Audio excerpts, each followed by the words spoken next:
Sorry, Grandpa. Oh, no. Hey, Blasphemers, hang tight. We have a fun-filled packed of the most guests we've had in a long time. So hang on. We'll be right back. Okay, here we go.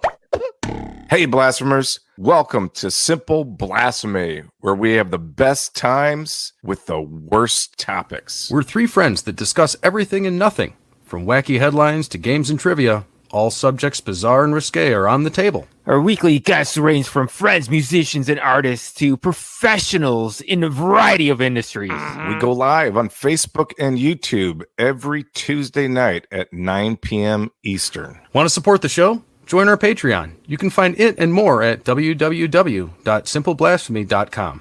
So grab a drink and join in! It's too late now. This is Simple Blasphemy.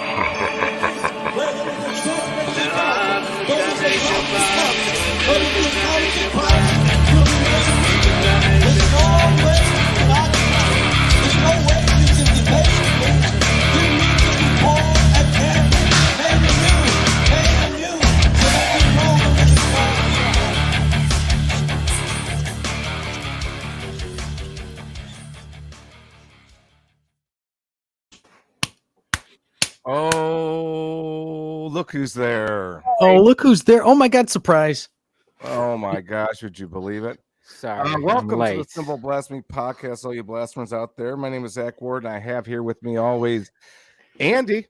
I'm in 4:3 ratio right now, and it's awesome. Hopefully that's going to be okay. Yeah. No? Yeah. This is like the way This cell is the phones Super took pictures. Nintendo. Yeah, this is the Super Nintendo of podcasts. And also with me, Mr. Zach Green, the cleaning machine. It needs no introduction. He's got the yellow hat on. He's ready to go. He's fired up and probably a couple margaritas. Yes, no, maybe so. What? Hi. Hey. I don't know what I'm doing here. Hey. Fuck yeah! I just got back from fucking Pavlov's brewery, man, and I'm fucking fired up! Oh, now see this. Julio says, "Good evening, everyone." He's fired up. That's Zach Green just blew out the O-ring of the internet. Thanks. All the info about this show can be found on the simpleblasphemy.com. And if you click that like, share, and subscribe button, just like Control, Alt, and Delete, you'll receive 5 years of what this year, Andy? Actually, this just in, due to supply chain demands, you only have 24 hours of complete contentedness, after which you have to go fuck yourself. Huh. Yeah, Okay. that sounds right. Well, we have two Chris's on this podcast. Peapod. By design. Two Zachs, two Chris's? Two Zachs and Chris's. By design. And Chris from Ruthless Pro Wrestling right here in Toledo, Ohio. Let's just get right down to it. Ruthless Pro Wrestling. When did this start? Give me a thing. Take it away, boss man. End of 2019 is when we started putting it all together, and then we were going to launch. Last summer, or actually earlier than that, but the pandemic hit, and eventually we ended up doing a series of outdoor shows to where we could keep everybody distanced and safe, and all that fun stuff. We've been chugging along ever since. Amazing. And now, is this what they say? There's a clever, crafty entrepreneurial term called brainchild. It's one of my pet peeves. But is this the brainchild? Have you devised all this? Are you the guy behind the curtain? Now, it was started by a buddy of mine and I originally, but he had some sickness go on in his family. And he just couldn't devote the time with what was going on. You know, his wife got real sick, and he had, he's got a mess of kids. So he had to kind of back out, and I've been at the helm ever since and kind of steer the ship. He was only there for, I think, 2 shows when we first were starting out. Okay. And then, he still comes out to shows and supports and stuff, but, he just has to take care of his family, and that's completely understandable. Yeah, that's a great friend. So before we dive into more into this, because we've got a lot of stuff to show. We got promotional videos. We have a picture of somebody here that tried to be a wrestler, And if you want to see what that looked like back in the day, hang tight for that. Oh Yeah. Also, you just clickbaited the entire show. Thanks. I also, first of all, Chris, we've talked to Peapod a number of times. So we're going to try to focus on you. You're a little easier on the eyes, no offense, but Man. I'm just kidding. He's a hunk. We ask. Let me do it this way. We ask our guests 2 questions. The first one is what is the worst job you have ever had, and why, for that matter? Okay. I was a phone solicitor for the Police Athletic League. I would sit on a computer, and they would make you talk in this voice. They called it talking like a man. Could you show us that? Of teenagers, and we were cold calling people trying to drum up money so that police could play softball. Would you like to hear the voice they made me use? Please. Oh, I have been waiting. Oh my Chris, God. a Police Athletic League. How you doing today, sir? Yeah. Whole room full of teenagers doing that, and a lot of them on acid and stuff. It's a very enunciated That's probably my script. worst job. Hello, fluffy guy. This is 70-foot police car calling the Walnuts down the street. Yeah. I'm sorry, this shit got on top of me. Yeah, we're gonna have you take down that lemonade stand. That's illegal. You have to pay taxes. Yeah, Wait. What was that voice talk referred to as again? They said it was talking like a man, although I've never heard a human being. I haven't either. Wasn't a cartoon character. Maybe Saturday Night Live Chris Farley talked like that. It sounded more like Gumby. Banned by the cartoon character. Interesting. But it was really funny because they wouldn't let you get to the phones until you got that voice down, and I would have to talk like that for entire shifts. And you're not kidding. That's how it really sounded. Yeah. That this job was like 16 years ago, and I still remember how to talk like that. Wow. Just because we had to talk like this all day long, sir.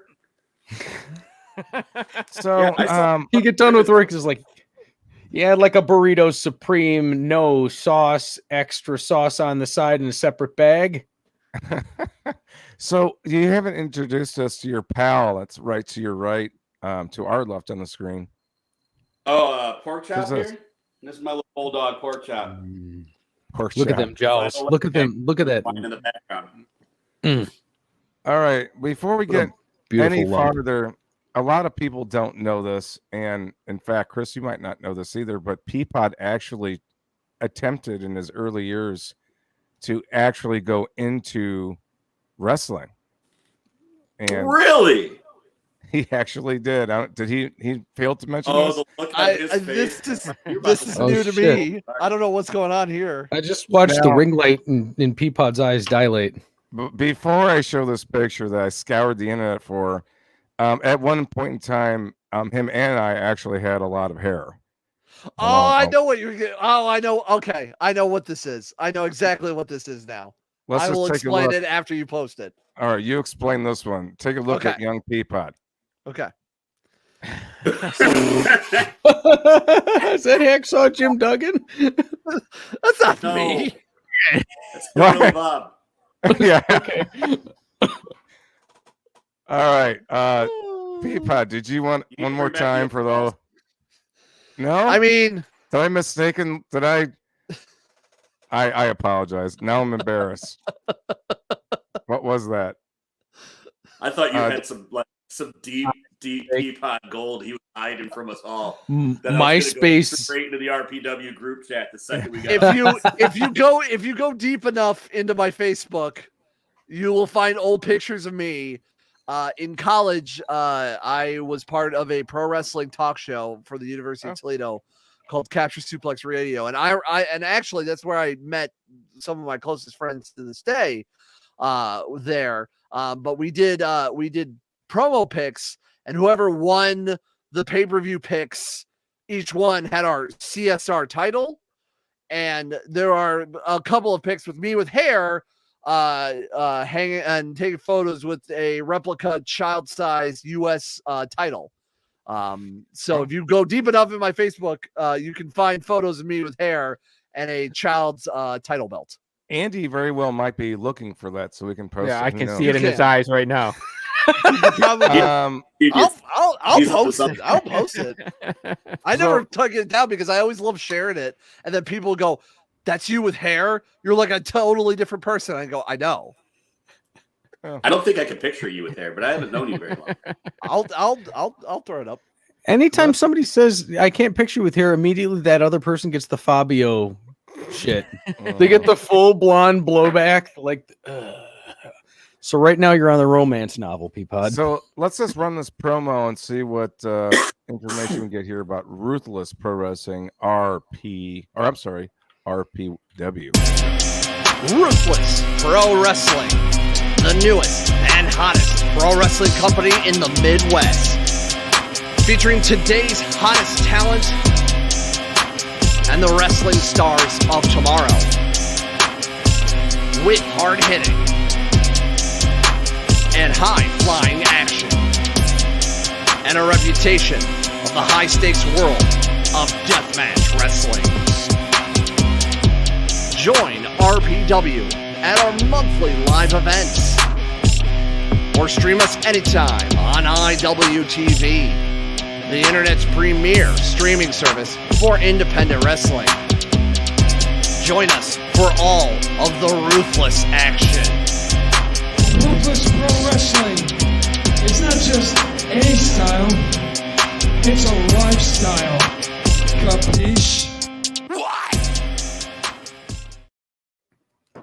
I love it. I like it. Video game-esque. Very cool. And you guys have to be the only company that uses lightsabers, correct? Tubes. They're called laser swords. Don't get them in trouble. Laser swords. We don't need big, Sharks. We don't need Big Disney coming after us, okay? Light blades. Understood. And you don't need ICP made it OSHA out when you pretty break good. one.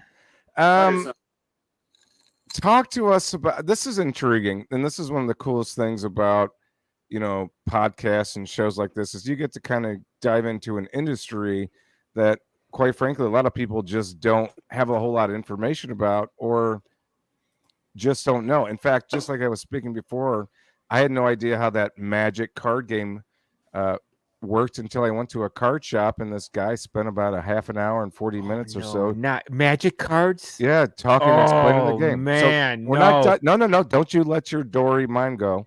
Hold on.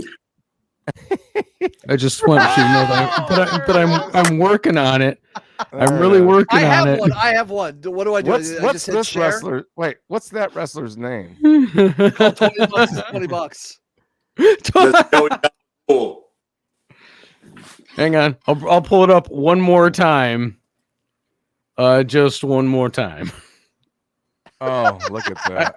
I would really like to thank the StreamYard hold people on, for actually giving me some control to really troll the hell out of the audience. Chris, the question is, if you're in charge of this organization, what name would you help this character become? Like, what would this wrestler's name be? Joey Powerbottom. I was going to say Skittle Tits, but okay. I would say Third Shift. Yeah, I don't know. Third Joey shift. Power. That's shift. Just Power Bottom.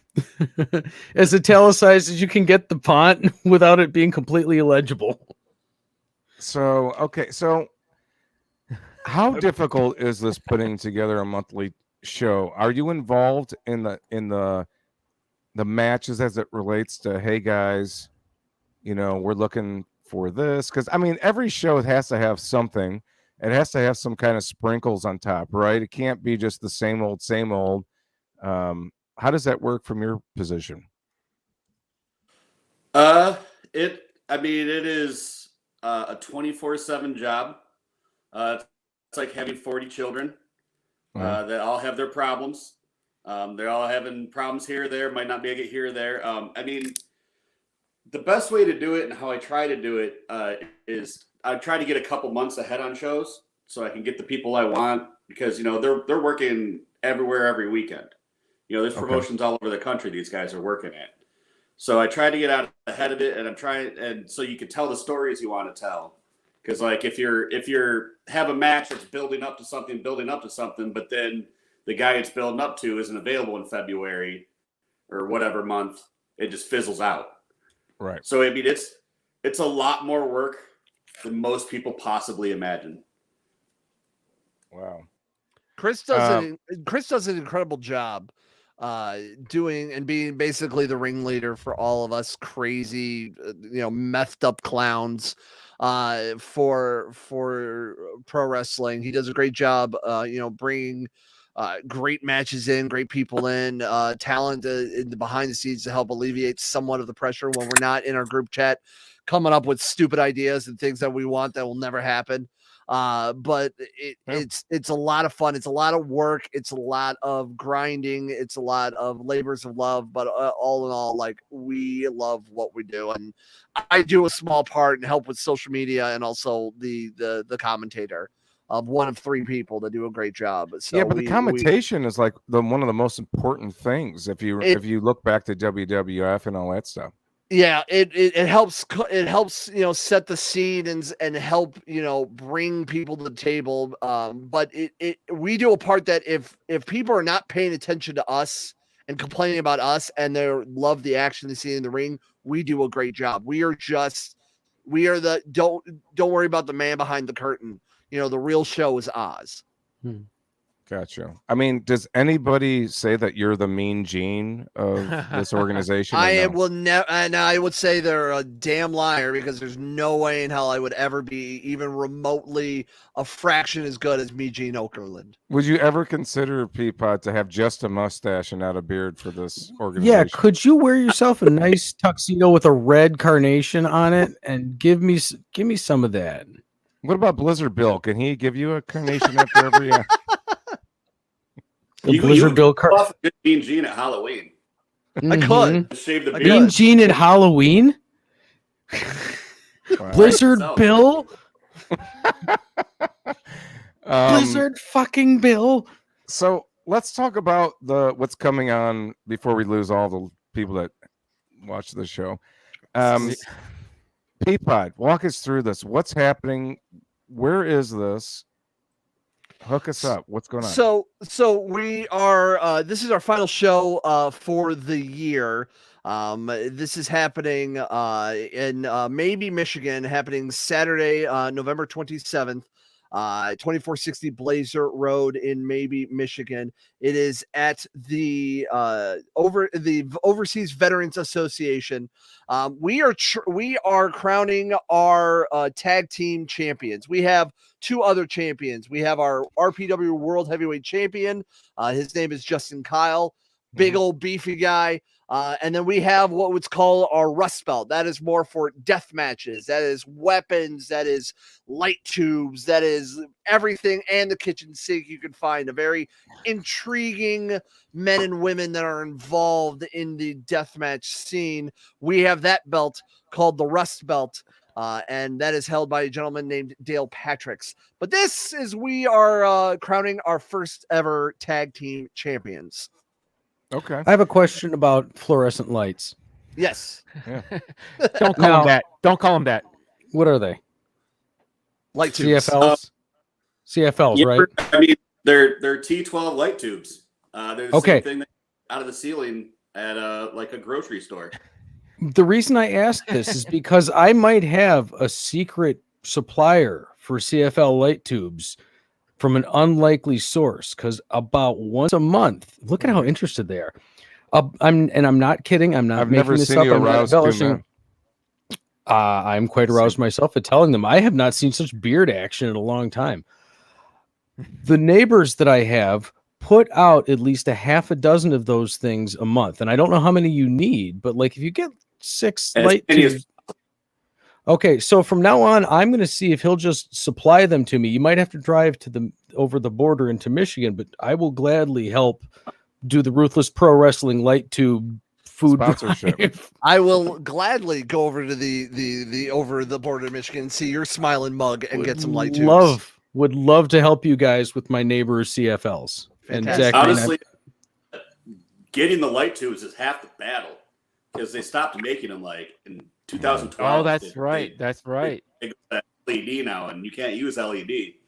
So, I mean, you can still buy them in the store because there's such a stockpile, but buying them new is super expensive and the more dangerous when they're new.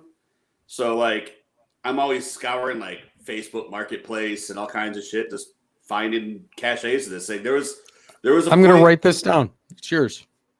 I might even come across a supply of them, and I tell you what, I won't throw them away this week. Yeah. What about I'll Libby set 'em glass aside. vases? Can you use like Libby glass vases to like knock somebody across the or is that too much? No. Can we Because beaker fight? What ceramics this are other- super dangerous. Of course, yeah. It's like a rock. What's What are not some dangerous? of these other weapons that you were talking about? We use Chris- the light tube, barbed wire, thumbtacks, panes of tempered glass, Flat screen gusset TVs. plates, flat screen TVs, doors, tables.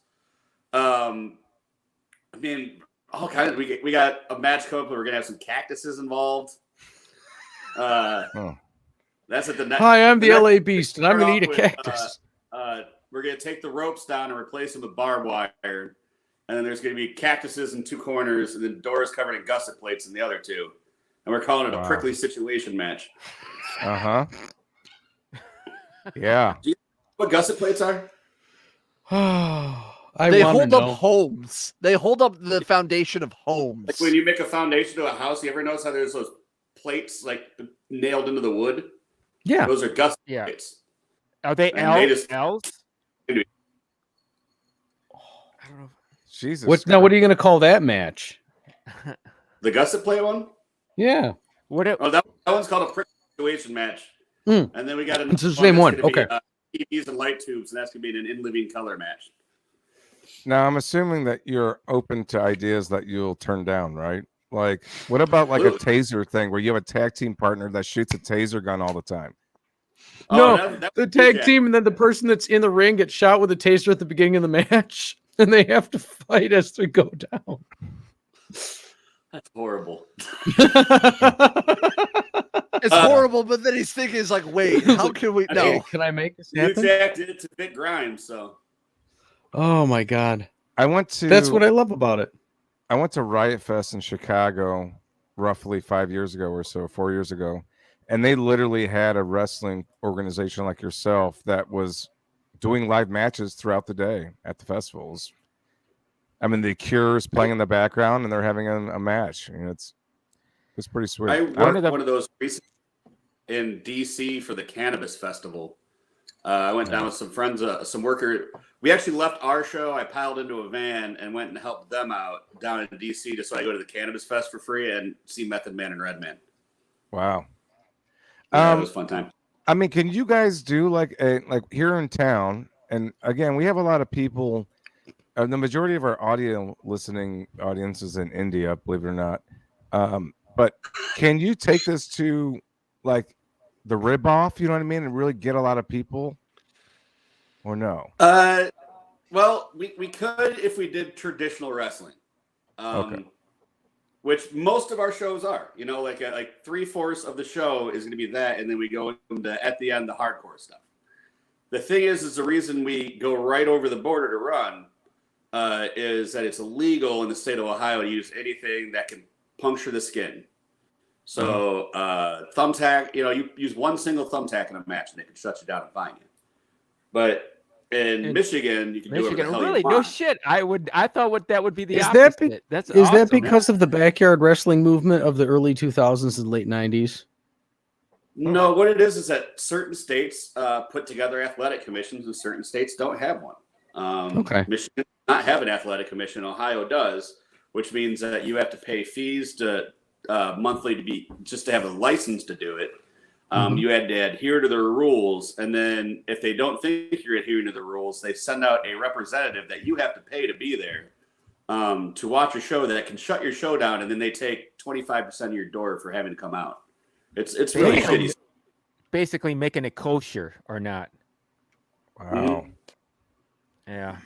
So, but in Michigan, they don't have any of that shit, and we're such a border town that it's just as close for us to go to one of our venues right over the border than it is just go downtown. Like it's. God, this stuff writes itself. You could do a Thunderdome in a border town. Well, it's barter town, but like you could really play up on that chainsaw shit. I remember one of the first places that my band like practiced at was an old coffee house. It was part of an old theater in Detroit. In Detroit. During Wednesday, would go there, and the owner would be like, "Yeah, nobody's using the stage. Go and practice." But then it started taking off, and then bands started coming through, and then all of a sudden, like these wrestling setups would start coming through, and I thought that was the coolest thing, because the only time I've ever seen that before that was like during WWF, with Hulk Hogan and stuff like that, and I've never seen it done on like, just like a more, a thing that the people could get involved with. This wasn't like a professional like venue where you pack a stadium. It was like, oh, this is happening in this little coffee house. They set up the ring. It looked really cool, and that's the first time I've ever seen something like that. Well, and, just like I'm sure that's what you guys have probably like expanded on or taken off from. I mean, that's the earliest I've seen it. Well, I mean, just like music, what you hear on the radio isn't representative of everything that's out there. And even the people you do hear on the radio weren't always there and had to pay their dues. And this is part of that. Like, every wrestler whose name you've heard of, they've wrestled in a shitty venue somewhere, learning how to do this and making their name for themselves, There's a scene. And I never really knew that existed, because when I thought of wrestling, there was that WWF stuff, and then there was like the high school stuff, which in my mind was totally different. But like when I seen at this coffee house after we were like clearing off the stage after practice, it was like, oh, this is like WWF, but like a lot cooler, and like anybody, like for the people. This wasn't like a bunch of rock stars or super paid people, And I don't know. I was really surprised that something like that existed. It's not seeing the Kiss or anything like that, but it's seeing. Because I mean, I never got a flyer in the mail or an advertisement on TV that like, oh, hey, go check out these locals. It was something I didn't know it existed. You had your eyes opened up to a new world. Right. That's part of it, getting the word out there.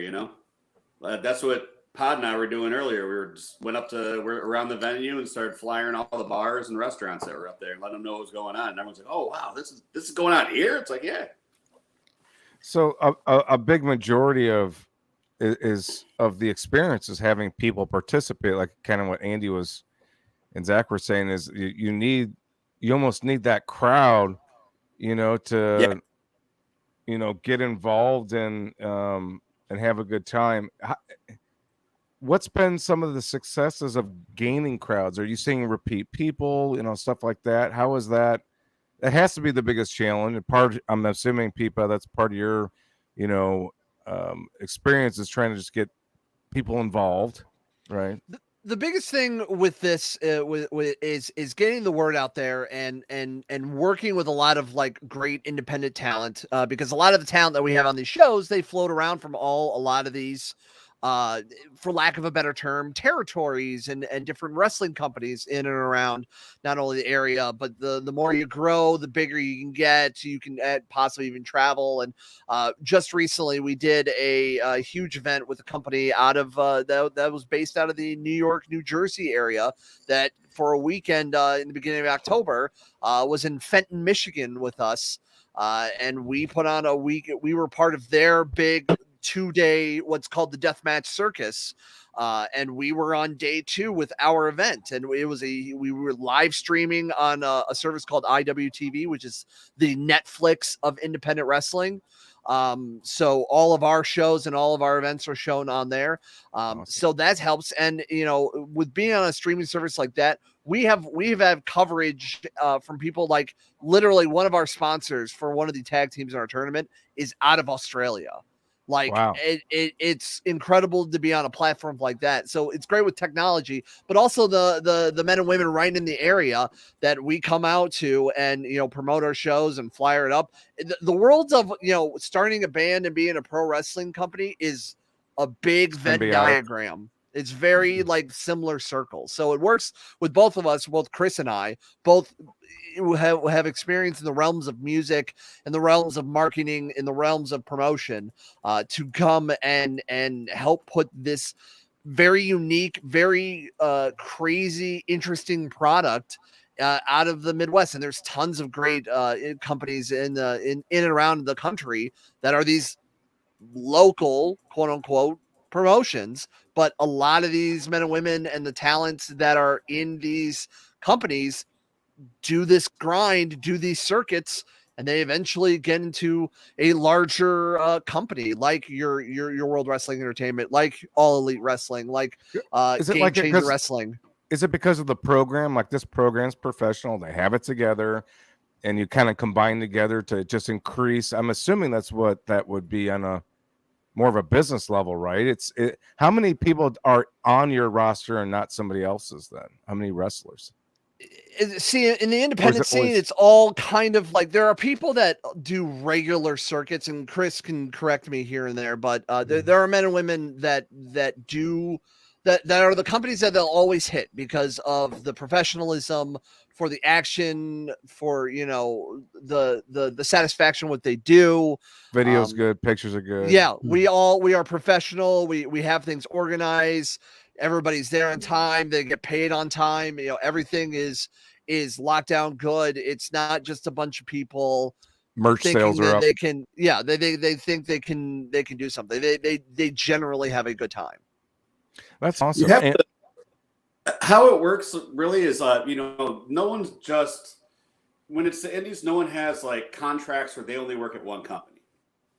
It's like a young touring band. They're going to go and hit every good venue they can get their band in there to get the word out. Right. Mm-hmm. So they find these companies that are good for their brand and get their word out and what they do. And then they get their reps in on the road, learning to work with different people and learning how to adapt to different regions and what people expect. And then that starts building momentum, and then they get called up, So we had about a year ago a wrestler named Rod Lee. Do you guys know this guy? Yeah, Rod's wrestled for us before. Okay. We did a whole show with him. I want to say it was about a year ago, wasn't it, Andy? Roughly. I think it was a little bit longer than that.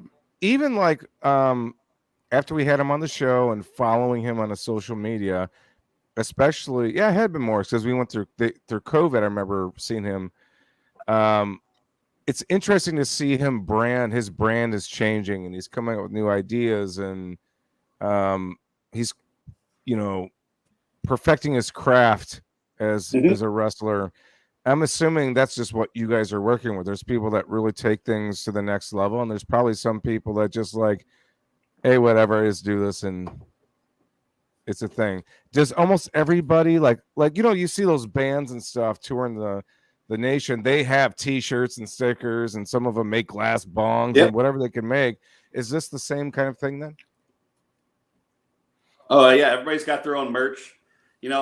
They rely on their payday from the show, but a lot of them make more money from the merch stands afterwards. So they'll, we'll have tables out for everybody. They'll bring t-shirts and pins and buttons, and some of them crazy shit like hot sauces, and like Mickey Knuckles sells books of nudie pics,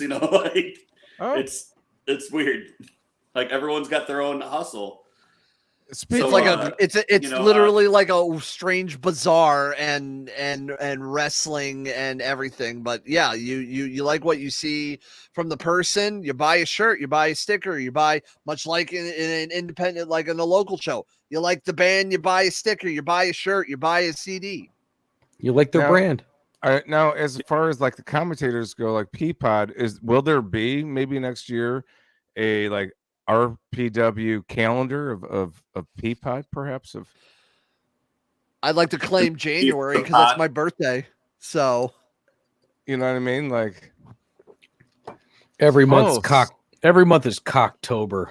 I am a small part. Myself and my colleagues. That's why Travis, they call him Peapod. There it is. Hello. There it is. My colleagues in the commentary booth, trending Travis Henderson and Dusty Dangerous. We are just a fraction of the show. We are not. We do a good job in presenting everything, but the real action is in the ring. The real action is the men and women in between the bells and doing work. And Chris does a fantastic job organizing us crazy cats together. Yeah. I default back to the commentators are really the glue and the backbone piecing the puzzle together for me as I remember wrestling when I used to watch it as a kid. I think everybody my age, I'm 43 years old, had the WWF parties. It was almost as like the Mike Tyson fights and everything else, and That was where I got caught up, was the Mike Tyson fights. That my friend would buy them, or his dad would buy them for us, and we'd be home 30 minutes later. Mike Tyson really changed life for men, if you think about it, because he made performing for only about a minute kind of a standard or something to be. Oh my God. Jesus Christ. Father, I'm so glad you came home. Oh, I will call you daddy because of that. Speaking on the old wrestling, and we are going to do some trivia. I have some old wrestling trivia that we're going to get into, so hang tight for that, folks. Let's talk about two things real quick, or actually not really quick, because we still got time. Women, Don't have to be. You don't guys have to be quick this time, Zach. You guys have women in the ring. We are now in the age where men and women are slowly becoming equals. And I don't mean that in a negative way. I'm just saying things are changing. Are you guys having men and women fight each other, or is it still separated at this time? What is so funny? Is that bad? One-on-one women's match. Our women are just as tough as our men and wrestle our men, and they don't. Our women are tougher than the men. Yeah, likely. If you were to meet Mickey Knuckles, she goes toe to toe with our champions in deathmatch shit, and most of the time she's the odds-on favorite. And then the match I was talking about with the barbed wire, and that's gonna be a girl named Randy West versus a man named Remington Roar. The thing is that I go for good wrestlers. I don't really care about your gender. And if you're a good wrestler, you should be able to hang in there with anybody. So we don't really slop it off into a women's or men's division. The only one we did that was just a woman versus woman just worked out that way. But normally, they're usually in there scrapping it up with the men. Mm-hmm. That's awesome. It's always been a divided thing. Ruthless progressive wrestling. There, yeah. We've done 2 women-on-women matches. We had the Charlie Cruel versus Shishin, and then we had Mickey Knuckles versus Randy West. And the Mickey Knuckles versus Randy West was probably one of the craziest matches we've ever put on. A tank was used. Somebody got slammed on top of PT Cruiser. They burned through 200 light tubes. What about a Geo Metro? Do you have one of those? No, it was a super fan. They brawled out into the parking lot, and there's a super fan named Mike Bezick who drives a PT Cruiser, and she had her in a headlock. She's like, "Mike, can I use your car?" He's like, "Just don't break the window." So he threw her right, she threw right on the hood of it. Awesome. That is awesome. It was a big old dent on the hood and the side. That's the automobile version of "not in the face." Yeah, PT Bruiser. PT Bruiser. Yeah. There you go. That could be the next He might be obligated to come to every match now. You got the PT Cruiser? That guy's going to be. Yeah. That was in our event boot 'em up, so you should check that out on IWTV. So yeah. So all your matches even in the past, can be found there. Is that correct? That is correct. Find them on TV. If you look up Ruthless Pro Wrestling, we have a bunch of free matches on YouTube, and then Your Media Exchange over on Lasky stocks all of our DVDs. Or you can go to one of our live shows. We put all our shows on DVDs as well. Or contact any of our social media, and we'll make sure to get one to you. So yeah, I mean, you can see it ever done. So the next question is, because you kind of brought up something that triggered nudity.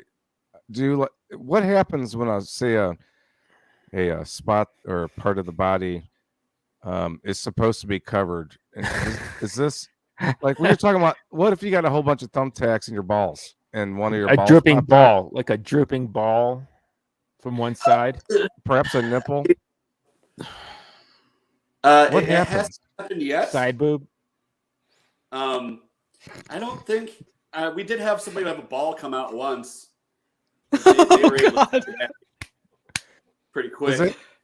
God, it looks like he popped a nut. Oh, Is yeah, it like I pleasurable thought his feeling. bubble gum fell out onto his shorts at first. They gave him the infamous cat brain. Is it like the ref's job to nonchalantly put that back into place, or Can you just tuck this back in? It put depends the on how bean back in the quick you got. factory? It depends on if the ref is like noticing, just like, hey. I did see Your balls are showing. The guy got slammed, and his ball popped out, and he didn't notice that the ref came up and just literally like pulled his shorts on over his ball for him, and then gave it a little. There you go, double tap. So I think that there should be a job that you could get by the government that is just like the ball spotter. And you're the person that gets you get a little stipend every month for walking around and making sure that balls are covered up. Or maybe you had like, turn? you had like one of those, those back scratchers that had like a fake hand on it, like a monkey's paw. You just scoop it in from a distance. No. It's got a little tiny glove on it. The fingers were kind of pointy to get scratches. You don't want more of a rounded ball handler. Now. You want a shoehorn? We have so much to cover really quick, but I do want to say, like, where is the line? Is there rules with nudity? Like, can a woman on like free the nipple, like say, fuck this, I'm wrestling without a top on? What's the rules to be on with Netflix or electrical whatever? tape? Not Netflix, but the IWTV. I don't think it's ever nipples really, covered. I can't think of it's ever really come up. Like, it's not like the 90s Attitude Era where the women involved were more there for their looks and like skimpy outfits and all that. Right. Nowadays, they're there for their competitive ship and not really used in that capacity. But I've never really encountered where anyone wanted to take their top or anything off. And I guess that would really just reflect on the branding of the company and what they're going to allow, Yeah. No, I get it. So diving back into the 80s, is this basically when you started getting into wrestling? Was it the first WrestleMania and all that stuff for you guys? WrestleMania 3 is my youngest memory of wrestling. Gotcha. I'm 39, so right around then is when I started to remember. I remember my dad got me, and it's kind of infamous now, but it was like a Hulk Hogan workout set. It came in a big blue box and they had like little hand squeezies and like a headset, and they had a little taper the Hulkster would cheer you on, and had like 2 little 2-pound dumbbells and all that shit. So like I watched that, or he got me that first, and because everyone was talking about Hulk Hogan back in the day, and he was like, oh, boys wrestling, so then I was like, oh, I got to check this out. And then that's when I fell in love with Randy Savage, and it was all history from there. So you probably remember this moment right here. Yep. Sky's the limit. Yeah. Yeah, he was there. He was there too. The Peapod does not approve. Toasty! Actual footage. I we give you just keep- permission to keep that head for like random shot, just toasty. Peapod! With that audio too. I think that I can't. I went through it, so I'm only speculating. Every boy had a thing for Miss Elizabeth, right? I mean, I think everybody did. She didn't say a whole lot. She was attractive. Wait. And you thought to yourself, if this guy could get a girl like that, even though he had muscles, but if you looked at him closely, he was very ugly. I mean, if you really look at Macho Man, it was like, ooh. Dare you talk about the golden guy? Yeah, man. I think that Well, you the know what I sky's the limit now. Yeah, same here. I mean, look, Well, this is how you got here, right? The thing is he's not good looking. Hence all the neon and sunglasses to detract from the face. Because when you come in with a cowboy hat with 16 different colors of neon and tassels like a girl's twin down your arms, you're not really paying attention to the guy's face. It's called peacocking. You look really good when you're going fast, though. What's bizarre is like the 90s. The 90s revolution of line dancing had the same outfits really when they don't. I'm not mistaken. Macho Man Randy Savage. Salvage. Would I salvage? No, I like. Salvage. I'm grabbing that. He works at the junkyard. Yeah, whatever. Yeah. Go on, come on. He stopped the first rapture from happening. Yeah, he did. He died on the day. There was the memes I remember happened, seeing, and I forgot what year it was, but there was memes about like he stopped the first rapture. I don't know what year that was, but he also had a rap album. He did. That's right. Yeah. 2011. We're gonna dive into some wrestling trivia to test you guys, but before we do that, quickly, I have one quick video from Kane Loke that I found. Thank God, blessed be. So we're gonna break this up just a little bit, folks, and then we're gonna dive right into wrestling. Here we go. This week, Kane Loke video. Look at this motherfucker here. I got you all affected out, car. You can't even see you, car. Damn, this breath smelled like monkey dicks. Not that I know what monkey dicks smell like, but I can imagine if you took my dick and put fur around it and dunked it in the banana soup all day, and I swam through some hot-ass steamy jungle. Banana dick. What the fuck did he just say? Banana dick. Like Somebody stole his picture to use on some kind of an app, and he started texting the person. Shout out to Kane Loke for sure. Oh my God. All right. I bought a car off him once. This next trivia is actually, I just thought of this, so this isn't even my prepared trivia. Oh yeah. When Randy Macho Man Salvage, it's Macho Man Andy come on, Salvage. I grew up restoring cars. I spent a lot of time in the salvage yard. Macho Man Randy Savage. You put respect on that man name. When he proposed to her on live TV, which felt like it took 4 minutes for him to get the word out because he just kept going. Even when he's holding the ring, how did Elizabeth say yes? I believe she just put her hands over her nose and did one of these. Honk, honk, honk. Chris, Peapod, do you? No. Yeah, I'll go with that answer. If you look it up, she said, "Oh yeah." You know what? I had a funny feeling that was going to be the answer. Oh yeah. You already blew your load earlier, Zach. I know, but that was the actual thing. All right. You got your hand involved when you do the savage. Oh, I know. I love it. But one of cream comes to the top. Slim Jim rappers. My absolute favorite thing in the world is the guy that decided to make a mod for the Skyrim game for Elder Scrolls, where the dragon is Macho Man, and then you could just hear him flying through the sky, and it's very distant. You hear, "Oh, it's going to get you," and all of a sudden the dragon comes out of this, goes, "Yeah!" and blows fire at the guy. God damn! Oh my God! I didn't know that. That might be modern day art. All right, Green, you could probably get in on this one, by the way.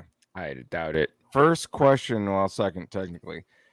What is named the greatest wrestling event of all time? What year did the first WrestleMania take place? Anybody? I believe it was 86. No, it was before 86. No. Don't you dare type, Andy. No. I'm looking up because I thought that the Undertaker versus Mankind was supposed to be like this thing. I believe it was 85. 85 is correct. Yeah, there you go. 84. There you go. 85. Before Bret Hart reached stardom as a singles competitor in the 90s, he was a part of the Hart Foundation alongside of which wrestler in the 80s? That would be shit, it was after Sting.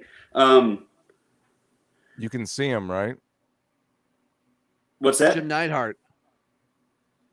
Say it again. No.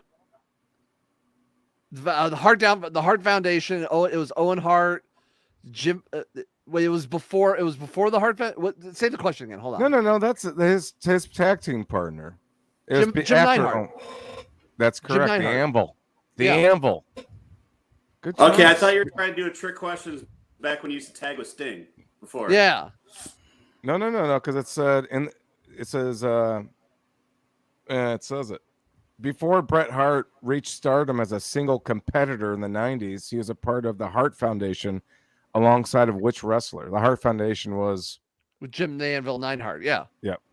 There you go. And Jimmy Hart as a man. They worded that weird. So. Yeah. Andre the Giant faced Big John Studd in WrestleMania 1 in a body slam challenge where Andre would be forced to do what if he lost?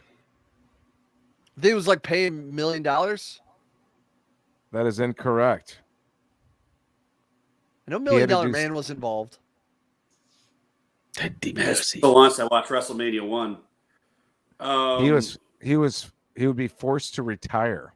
That was the that's almost as legendary as when Hulk Hogan body slammed Andre. That's one of the biggest moments in Hulk television history. That was the Tony Hawk doing the 900 of wrestling for me in my advanced age. Yeah, that was Jesus being resurrected for the Jews back in 30, 28, 27 on water. Well, Chris, it's called Simple Blasphemy. We try to make sure that there's at least one of them. Water in the wine.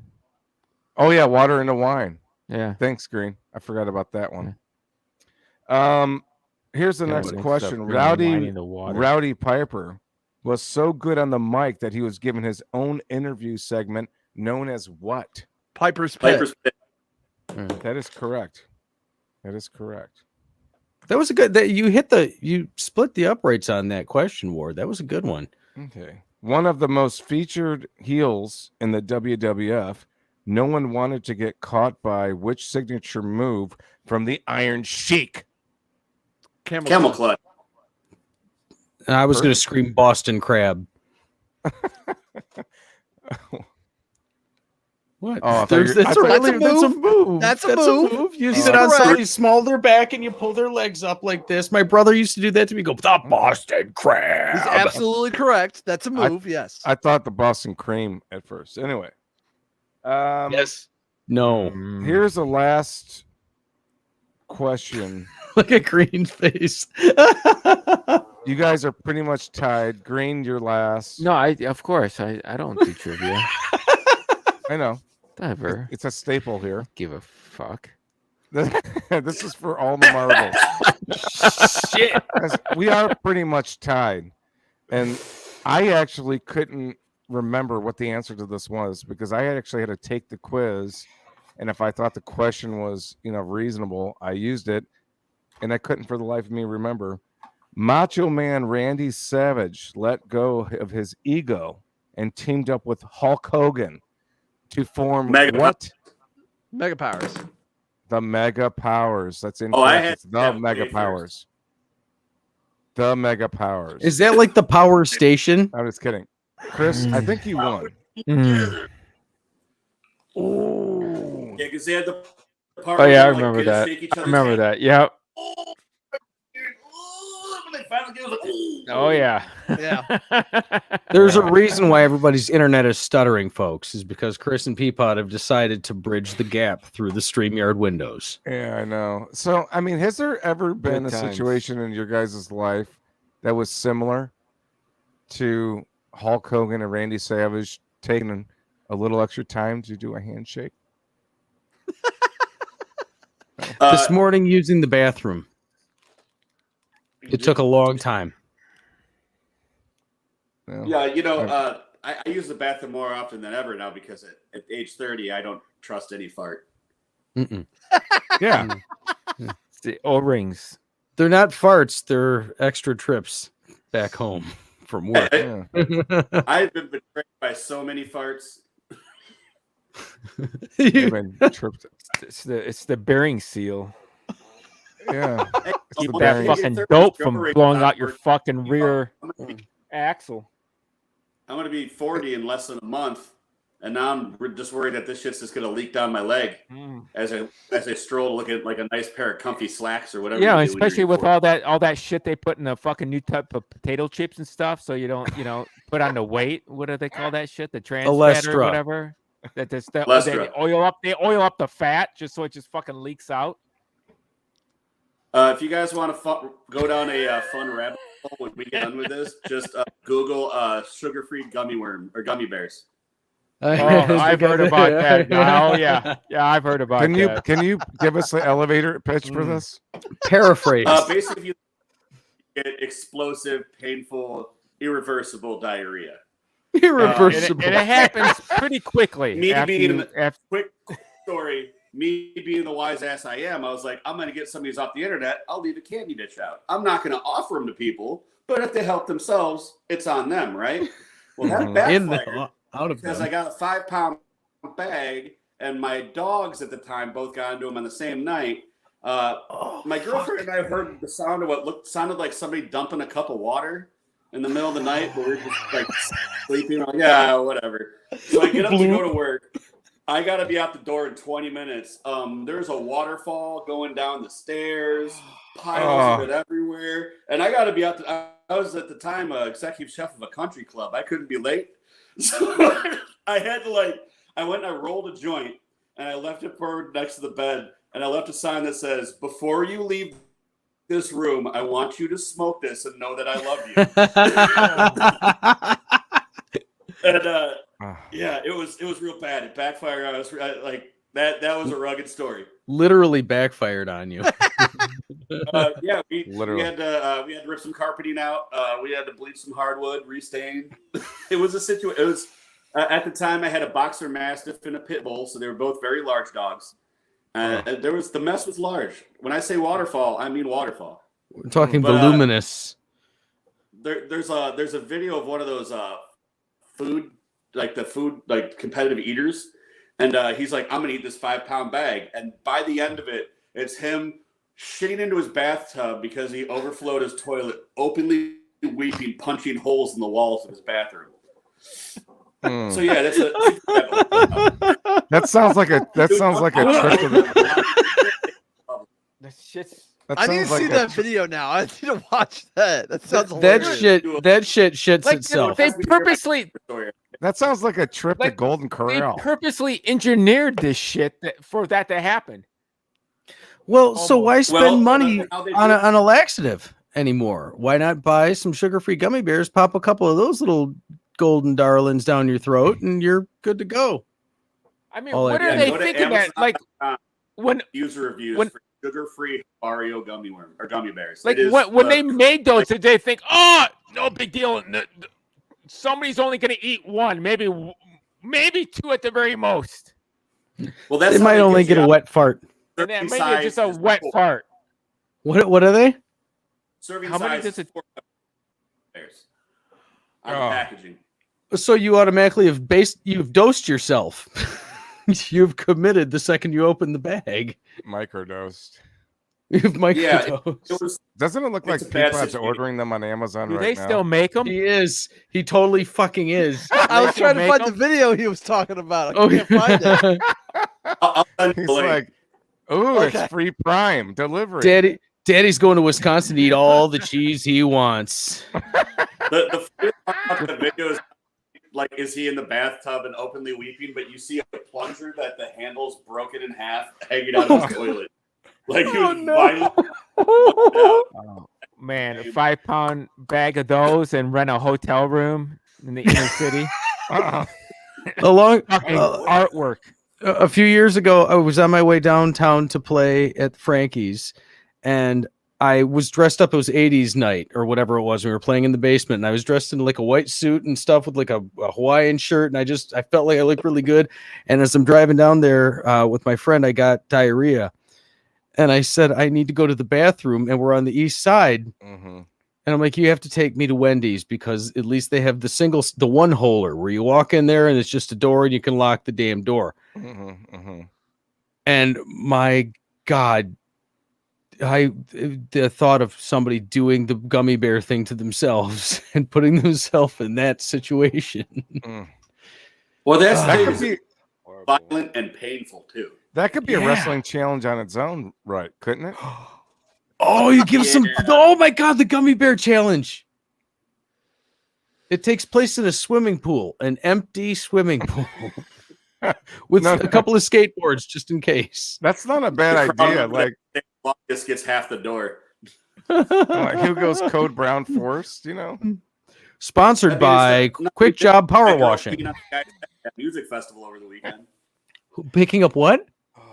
So it's not any different than that girl peeing on that guy's head over that music festival over the weekend. You see that? Right. Yep. I saw that. Hang on, I'm looking that up. Oh yeah, you didn't see that, Andy? Give me a moment. She was in like a Rage Against the Machine cover band, and she had complained about having to pee the whole time they were on stage. And eventually called this male dude on stage, and he laid below her, and he peed on her she peed on him while she was singing, and then kicked him off the stage. And then afterwards, he's like, "Yeah!" I watched that video, and I'm just like, I am so confused, but that's rock and roll. Sophia Eurista. Well, Sophia Eurista. Now, if you have somebody that's named Eurista, don't you think they're going to want to pee urine? Urethra. You're in luck. You're in luck. You're in trouble. We have reached the end of our show, folks. Blissfully self. Chris, you guys, I think we should do this again on another coming up match or something. And I think that would be fun to promo in the same fashion. Maybe even do a little better job, Peapod, if you want to come up with some ideas. I'd be remiss. We would love to be back on, but I'd be remiss. Our show is called Boiling Point 2. It's happening Saturday, November 27th. It is brought to you by Darren McCarty's CBD Roll-On. We are crowning our tag team champions. Plus, we got some other great title matches as well. Go check it out. Tickets are available right now. $20, general admission $25. Front row, ruthlesspro.com is the link. Go check it out. It's November 27th at the Overseas Veterans Association. It's located at 2460 Blazer Road in Mabee, Michigan. More info, again, ruthlesspro.com.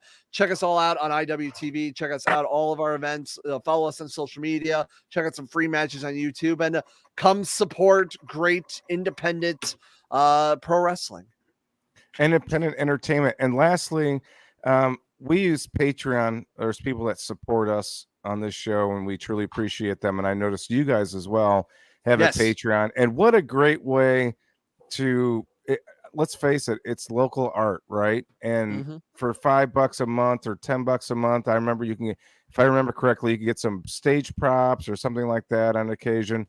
This is the kind of thing, even if you can't make it to these events and you want to help out, but you're not going to, maybe that $25 at that one moment isn't available, but $1 or $2 or $5 a month, you definitely can do. And if we can just get that significantly up, where, we get 10 to 15 to 20 people that come on board, that just helps I can't imagine how much video production and editing and cameras and stage and barbed wire and maybe not CFL tubes, for the love of God. Not anymore, because Andy's got that, but it's a lot, folks. And you know what? This is, in my opinion, the local stuff is always way better. It's more personal. You can meet these guys. Like I said, we had Rod Leon about a little over a year ago or so. And it's just, it's amazing. It truly is amazing. And I really hope that anybody that listens to this not only looks into these guys, but helps out. And even if you think this might not be something that you might be into or have any interest in, I encourage you to go and watch a live performance of this. It's like nothing you've ever seen before, because it's something like I thought like I wouldn't be into, but I seen it by default because I was taking myself off the stage as they were doing their thing, and I was just like holy shit, this is awesome, man.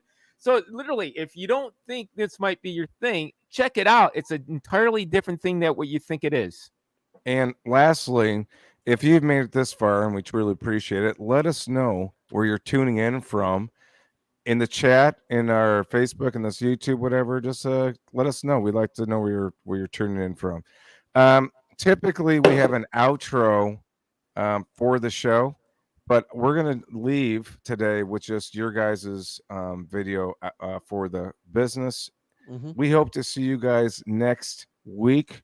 Jack Harrison returns. I'm sure we'll have some games, and God knows what this guy has going on. We'll find that out. Chris, and always Peapod, we truly appreciate you coming on. Hang tight, guys, after the video, and we will see you next week. Yeah, woo! Ruthless Pro Wrestling, the newest and hottest pro wrestling company in the Midwest. Featuring today's hottest talent and the wrestling stars of tomorrow. With hard-hitting and high-flying action. And a reputation of the high-stakes world of deathmatch wrestling. Join RPW at our monthly live events. Or stream us anytime on IWTV, the internet's premier streaming service for independent wrestling. Join us for all of the ruthless action. Ruthless Pro Wrestling. It's not just a style, it's a lifestyle. Capiche?